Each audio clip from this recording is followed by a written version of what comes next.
Electric field in a region is E is equal to E naught x upon L I cap. Find charge contained inside a cubical volume bounded by the surfaces x is equal to 0, x is equal to a, y is equal to 0, y is equal to a, z is equal to 0, z is equal to a, and here is a value are given E naught L A. ये question है SC. Verma part 2 chapter 30 का question number 4 है। अगर आप यहाँ पे देखें तो इलेक्ट्रिक फील्ड जो है वो कांस्टेंट नहीं है, वेरी कर रही है। ई नॉट और एल तो कांस्टेंट है, ई नॉट की वैल्यू भी दी गई है, एल की भी value, but x is a variable. ये इलेक्ट्रिक फील्ड किस डायरेक्शन में है? यूनिट वेक्टर आई कैप बता रहा है कि पॉजिटिव एक्स डायरेक्शन में है, but it is not constant. ये वेरी कर रही है एक्स के अकॉर्डिंग। जैसे जैसे एक्स की वैल्यू बढ़ती जा रही है, इलेक्ट्रिक फील्ड की वैल्यू बढ़ती जा रही है मैग्नीट्यूड वाइज एक्स डायरेक्शन में। तो सॉल्यूशन के लिए अगर एक बात तो कन्फर्म है कि electric field is not constant, electric field is varying. किस डायरेक्शन में वेरी कर रही है? डायरेक्शन फिक्स है। कौन सा डायरेक्शन है? Positive x direction. This is the direction electric field का। और वो ई नॉट अपॉन एल, ये तो कांस्टेंट है मैग्नीट्यूड, बट ये वेरी कर रही है एक्स के अकॉर्डिंग। यानी जैसे जैसे एक्स की वैल्यू बढ़ती जा रही है एक्स डायरेक्शन में, वैसे वैसे ये वेरी करती जा रही है ई नॉट, है ना।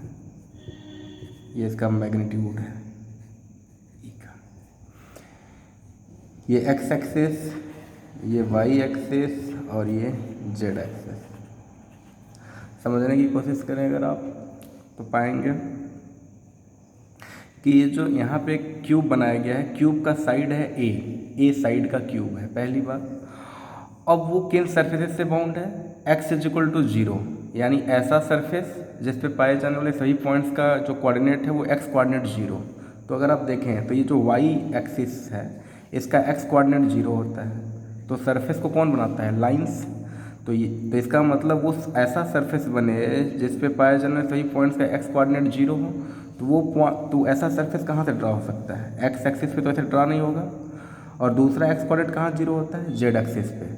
तो ऐसा प्लेन जो वाई और वाई जेड प्लेन पे ही एक्स कोऑर्डिनेट 0 हो सकता है। तो सीधी सी बात है, तो एक्स इज इक्वल टू 0 और z is equal to a, z is equal to a. यहाँ से अगर हम खींचें इस तरह का सरफेस, तो देखिए इस तरह का सरफेस बनाया जाएगा।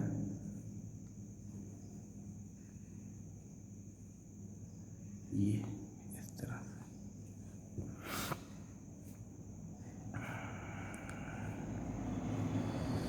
है ना। ये इस तरह से बना है, ये जेड एक्सिस पे है। ये क्यूब है जिसका साइड है ए, ये ओरिजिन है। तो यहाँ से ये दूरी कितनी है? ए है। ये दूरी कितनी है? ए है। और ये दूरी भी कितनी है? ए है। तो अगर इस सरफेस को आप देखें तो ये कौन सा सरफेस है? वाई जेड सरफेस है। इसके लिए एक्स कोऑर्डिनेट 0 है, इस पे किसी भी पॉइंट्स का। ये कौन सा प्लेन है? एक्स वाई प्लेन है। इसके लिए एक्स कोऑर्डिनेट जेड कोऑर्डिनेट 0 है। नीचे कौन सा प्लेन है? Y z plane. ये एक्स जेड प्लेन है, ये बॉटम का। इसके लिए वाई कोऑर्डिनेट 0 है ना। तो इस तरह से ये क्यूब बना है। अब इलेक्ट्रिक फील्ड किस डायरेक्शन में है? एक्स डायरेक्शन में है। इलेक्ट्रिक फील्ड इस तरह से है एक्स डायरेक्शन में। तो फ्लक्स किसके कारण मिलता है? जो फील्ड लाइन क्रॉस करती है। तो फील्ड लाइंस केवल 2 ही सरफेस को क्रॉस कर रही है, एक लेफ्ट साइड के और एक राइट साइड के। एक इसको क्रॉस कर रही है और एक ये फर्स्ट, 2 ही सरफेस को इलेक्ट्रिक फील्ड लाइन क्रॉस कर रही है। तो जो फ्लक्स लिंक होगा 2 ही सरफेस से होगा, एक फर्स्ट से होगा, एक सेकंड से होगा। तो अगर हम फर्स्ट सरफेस के लिए इलेक्ट्रिक फ्लक्स लिखना चाहें, flux link through first surface, तो लिखा जाएगा ई डॉट ए। तो पहला सरफेस कहाँ पे लाई कर रहा है? ओरिजिन पे। तो इलेक्ट्रिक फील्ड एट ओरिजिन क्या लिखा जाएगा यहाँ पे? E not upon l into x. X की वैल्यू क्या होगी ओरिजिन? 0। तो इलेक्ट्रिक फील्ड क्या हो गया? 0। जैसे ही इलेक्ट्रिक फील्ड 0 हुआ, फ्लक्स लिंक क्या हो गया? पहले सरफेस से 0। बाकी किसी सरफेस से तो फ्लक्स लिंक होगा नहीं। क्यों? क्योंकि उन सरफेसेस को इलेक्ट्रिक फील्ड लाइन क्रॉस ही नहीं कर रही है। क्रॉस केवल एक एक्स इस डायरेक्शन में इलेक्ट्रिक फील्ड लाइन जा रही है, तो एक तो इसको क्रॉस कर रही है और दूसरा इसको क्रॉस कर रही है, केवल दो ही सरफेस, तो फ्लक्स लिंक केवल दो ही सरफेस से होगा, लेकिन वो भी इलेक्ट्रिक फील्ड कांस्टेंट नहीं है। तो पहले सरफेस पे इलेक्ट्रिक फील्ड की वैल्यू ही जीरो है क्योंकि वो ओरिजिन पे सरफेस है, तो फ्लक्स लिंक पहले सरफेस से क्या हो गया, जीरो। अब दूसरे सरफेस से अगर बात करें तो flux link through second surface अगर हम निकालें तो क्या लिखा जाएगा, इसे E1 ए कर दिया जाए तो E2 डॉट ए किया जाए, तो E2 कितना लिखा जाएगा भाई, तो इलेक्ट्रिक फील्ड लिखा जाएगा E0, और ये सरफेस जो सेकंड सरफेस है ओरिजिन से कितनी दूरी पे है, x इज इक्वल टू ए दूरी पे है, x इज इक्वल टू ए दूरी पे ये वाली सरफेस है, तो x की जगह a रख देते हैं, तो E0 a upon L, a की वैल्यू 1, l की वैल्यू 2, सेंटीमीटर सेंटीमीटर कट जाएगा, ये हो जाएगा E0 अपॉन 2, जिसकी वैल्यू कितनी आ जाती है, अगर देखें तो सॉल्व करेंगे तो आ जाएगी 2.5 इंटू ई की वैल्यू दी है 2.5 इंटू 10 टू द पावर 3 है सर, वो 10 टू द पावर -3 दिया हुआ है यहाँ पे, E0 की वैल्यू उसको रख लेंगे, तो ये हो गया E2। अब यहाँ पे अगर फ्लक्स लिंक निकालने φ2 तो क्या होगा, एरिया कितना है, ए की वैल्यू है 1 सेंटीमीटर स्क्वायर, तो यहाँ पे अगर रखें तो E2 की वैल्यू ये हो गई 2.5 into 10 to the power -3 into area vector कितना है, एरिया वेक्टर है इसका 1 सेंटीमीटर, तो 1 सेंटीमीटर का स्क्वायर, सर यहाँ पे डाटा गलत लिया गया है, यहाँ पे जो इलेक्ट्रिक फील्ड E0 है वो 10 टू द पावर +3 है, तो ये +3 है यहाँ पे, ये एरिया हो गया 1 सेंटीमीटर स्क्वायर। तो जैसे इसको सॉल्व किया जाएगा ये SI यूनिट में, ये हो जाएगा 2.5 into 10 to the power 3 into 10 to the power -4 metre square.